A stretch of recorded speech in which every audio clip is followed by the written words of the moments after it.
bienvenue sur le plateau de l'Ampli. On est ravis de te recevoir aujourd'hui. Tu es venu nous parler de Clear Fashion, qui est cette entreprise que tu as créée. Qu'est-ce que c'est que Clear Fashion ?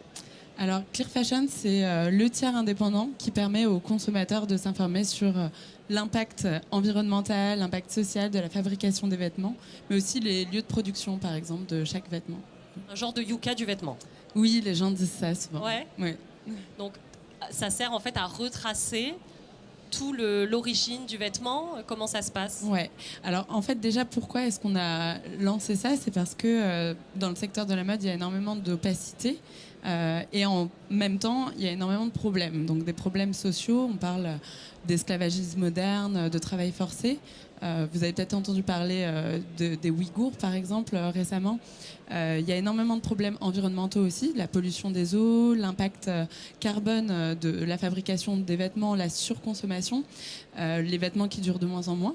Et donc nous, chez Clear Fashion, en tout cas avec mon associé, quand on a eu cette idée, on s'est dit en tant que consommatrice, on aimerait éviter d'acheter des vêtements qui sont faits dans des mauvaises conditions. Il y a certainement des entreprises qui font mieux. Comment on peut faire pour choisir, en fait ? Bien sûr. Et donc, sans information, dans cette opacité, quand on rentre dans un magasin de vêtements, en fait, on a très peu d'informations. On n'a que le made in et le prix. Comment on peut faire pour bien choisir ? On ne peut pas. Donc, l'idée, c'était justement d'offrir une solution qui est indépendante et qui permet justement aux consommateurs de s'informer, de faire des bons choix. Voilà. Rim, à quel moment elle intervient, cette idée dans ton parcours ? Quel est-il d'ailleurs ton parcours ? Ouais. D'où est-ce que tu viens ? Qu'est-ce que tu as fait avant ? Ouais, alors moi, j'ai pas beaucoup travaillé. J'ai fait mes études d'ingénieur agronome. Ok. Donc, pas du tout dans la mode, pas du tout dans la tech, ni dans le business. Qu'est-ce qui t'a amené là ? Alors, l'agronomie, en fait, ce qui est intéressant, c'est déjà quand on a une passion pour les êtres vivants, on apprend beaucoup de choses sur les végétaux, sur l'impact environnemental, etc. Et ça nous permet de comprendre comment est-ce qu'on produit des produits alimentaires qu'on va consommer. Comment est-ce qu'on fabrique les cosmétiques. Et donc, finalement, on va regarder les étapes de la fabrication et on va se dire, telle étape-là a un impact sur les agriculteurs qui ne se payent pas assez, dans le cas du lait, par exemple. Ou alors, le fait de ramener jusqu'ici des avocats par avion, ça a un impact. Et donc, très rapidement, en fait, ça nous forge une certaine façon de penser notre consommation, où on se dit, avec mon associé, qui était ma camarade de classe, on se dit, mais en fait, on achète aussi des vêtements. Comment ils sont faits, ces vêtements ? Et c'est à ce moment-là qu'on a lu justement des rapports de l'ONU qui parlaient d'esclavagisme moderne. Et en fait, ça nous a fait un choc. Et on s'est dit, mais on essaye d'acheter mieux dans l'alimentaire, dans la cosmétique. On essaye d'acheter moins aussi. Mais en fait, dans le secteur de la mode, c'est vraiment très en retard. Et on n'a aucune information. Il n'y a que des informations qui sont dites par les marques elles-mêmes et qui sont plutôt du greenwashing, en fait, qui sont très marketées. Donc, comment on fait pour savoir, quoi ?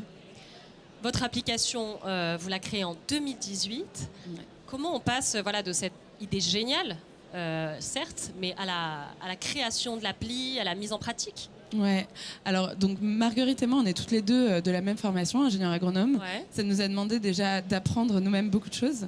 Marguerite, elle s'est formée au développement, puisqu'on savait dès le début qu'on allait devoir créer des bases de données, des algorithmes, du développement d'applications.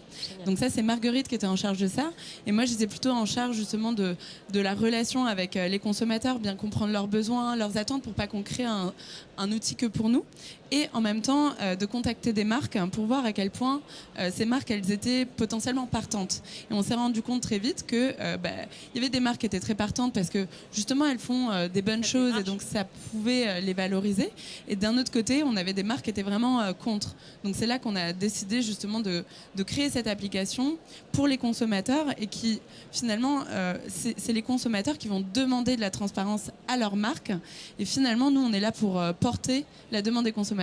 Donc quand on va voir une marque et lui dire, en fait, vos clients, il y a 20 000 clients chaque mois qui demandent à ce que vous leur communiquiez vos lieux de production, en fait, ils répondent. Voilà. Donc là, j'imagine qu'il y a un travail d'enquête, de renseignement avant sur les marques. Ouais, qui est assez énorme. En effet, aujourd'hui, on a évalué 600 marques. Ah ouais. Et en fait, dans ces 600 marques, il y en a 400 qui nous donnent des informations supplémentaires.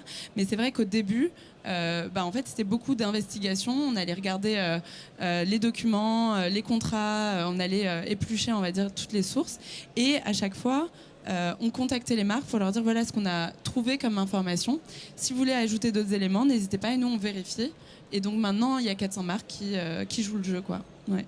Rim, c'est quoi les prochaines étapes Alors les prochaines étapes, aujourd'hui donc il y a cette application, on est très fiers, elle a été téléchargée par plus de 300 000 utilisateurs, donc n'hésitez pas à la télécharger.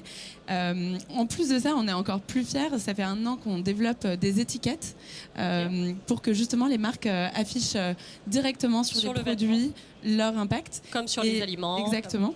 Et là, c'est toujours la même chose. En fait, il y a toujours des marques qui sont plutôt partantes et d'autres moins. Mais encore une très bonne nouvelle, en fait, il y a la réglementation qui avance. Donc nous, on y participe énormément justement pour faire en sorte que à partir de janvier 2023, il y ait l'affichage des lieux de production, pas seulement le made in, pour les marques qui font plus de 50 millions de chiffres d'affaires. Donc c'est une très bonne nouvelle. Et demain, qui est l'affichage environnemental aussi sur les vêtements qui soit rendu obligatoire. Donc en fait, on a vraiment une action aussi sur la réglementation pour faire en sorte que les marques, même qui n'ont pas forcément d'intérêt, affichent ces informations et ainsi informent les consommateurs. Bravo, franchement bravo, vous pouvez l'applaudir. Merci Rim en tout cas. C'est fou parce qu'on se dit qu'au fur et à mesure de la journée, voilà, on est éveillé sur des sujets auxquels on ne pensait pas forcément et ça nous paraît évident une fois que vous en parlez. Donc merci beaucoup. Merci beaucoup Rim pour tout ça.